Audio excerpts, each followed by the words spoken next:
Government shutdown fight heats up as Democrats seek direct meeting with Trump.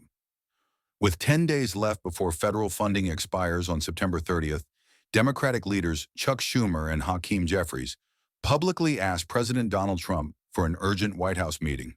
They say Republican leaders are following a hard line that blocks a bipartisan path, particularly on health care provisions.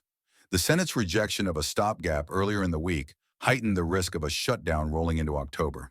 The Democratic letter urges Trump to personally intervene, arguing that talks need to restart at the top level to avoid furloughs, contract freezes, and service disruptions.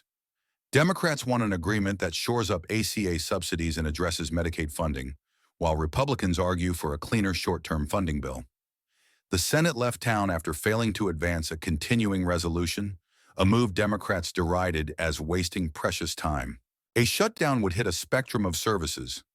Many federal workers would go unpaid during the lapse and later receive back pay. New loans from some agencies could pause, national parks could partially close, and procurement timelines might slip. Markets often absorb short shutdowns without lasting damage, but extended fights can sap confidence and slow awards, research grants, and contracting. The politics are intense because each side wants to define the narrative of who caused it. "What does a shutdown mean for you?" the reporter asked, questioning. "It throws my household budget into chaos, even if back pay arrives later. It also freezes projects with deadlines that do not move," the federal employee replied, concerned. "What is the fastest off-ramp?" the reporter asked, questioning. The budget analyst responded analytically. "A short, clean, continuing resolution, while leaders horse trade on healthcare elements in a parallel track. But the House and Senate must sync texts and timing." "How would you feel it?" the reporter asked, questioning. The small business contractor replied, frustrated. "Delayed payments and schedule slip. If agencies cannot obligate funds, we sit idle and eat costs." What to watch?